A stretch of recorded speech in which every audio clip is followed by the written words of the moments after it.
Hello friends, welcome back. In this quick demonstration, we are going to look at three things coming together. One is Sunday open for the week right here, and we zoomed in and just wanted to show you that first tool. Second tool is the magical square infinity pendulum. Why it is infinite pendulum, we can see connecting from any place to any place to any place. You come back to the same source.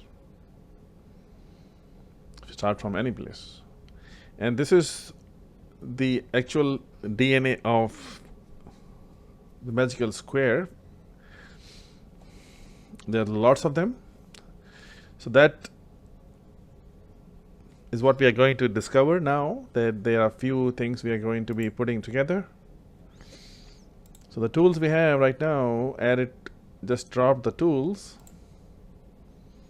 Kabbalah times, magical squares, and then we have Sunday open, as you can see.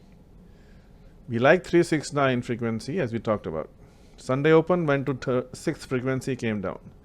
6th frequency came down. This was the last swing for that day. You can see very last swing. If you cannot see it, let's try to change that thickness so you can see. So there we go. So what we have done, we have placed these tools at one of these points. So here for this specific tool, magical square, we are putting it right here. You can see. Let me move it so you can see it. So what are we expecting from here is when we see these endpoints, the circle showing up, market should reverse direction. So based on this big swing, what we found is this, to be precise, within a bar. So what are we saying? We are at frequency of 6. And we are at a reversal time at the same time. Right there, we got a smack down. We are also saying something else with this. Now this tool has lots of implications. Now this is the one bar you can see. So you need to understand some basics for trading. Let's give you some free tip here. If market is broken, right here. So this is the swing which broke it. Market went up, so upside down, up and down, up and down. But this is the continuation of the bearish market pressure, which took the market to always do this pattern. Right? They always do this pattern. They go and break the previous high right here. Then they come back. Now this was retested. Right? So think that way very closely. So the break, come down, retest, and then smack down. You've seen this over and over. You guys should be happy with this now at this moment. All right. So this is how, with some experience and having some basic understanding of technical analysis of the market, you know where to place these tools effectively. The superior signs, which we are showing you, integrates with the typical technical analysis. So always remember that. But we went to the 6th, came back. We are still in the 6th zone. If you look at here, 6 and 6. This is 6 and 6 of 8 and 9.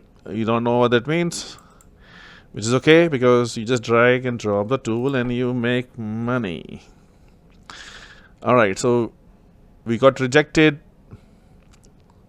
Now this is broken. So what that tells me, that this is the point I'm going to place my tool.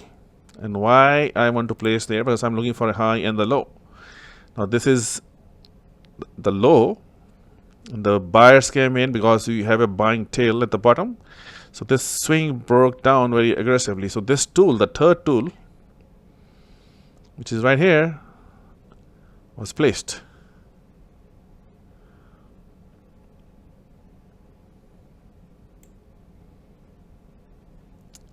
From this high, because this is what started the trend, and this was like a fake out which crushed everybody, stop losses, and then took off. So this taking off and this taking off going down, right?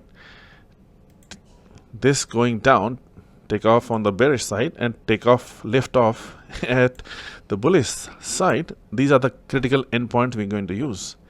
And what do we see? 1, 2, and 3. The end of 369 is going to be working very nicely for us. So 1, 2, and 3. This is the third endpoint of the third Kubala measurement what we have here. So all things came together, giving us the indication this is a very critical hotspot, and we got a beautiful smackdown.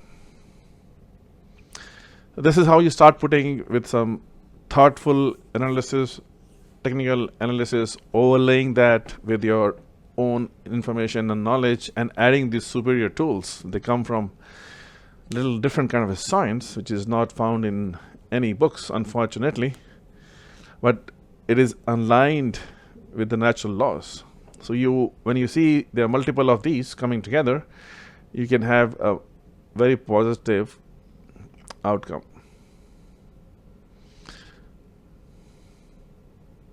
Right? So 30 points 10 times 300 points, $15,000 right there. You need to have that accuracy. It is not, the scalability is difficult. Anybody can press the buttons. The problem is how scalable can you stay? Maybe you got lucky one time, second time, third time, but probabilities will catch up with you. And that is why you need to have a highly, extremely probable systems, things which are not seen by algos.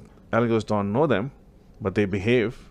There's something else going on behind the scenes. This is behind the scenes shown to you through a simplified interfaces. By a few clicks, you get the information. All right, so stay with 369. As you can see, they seem to be giving us good vibration results. Thank you so much.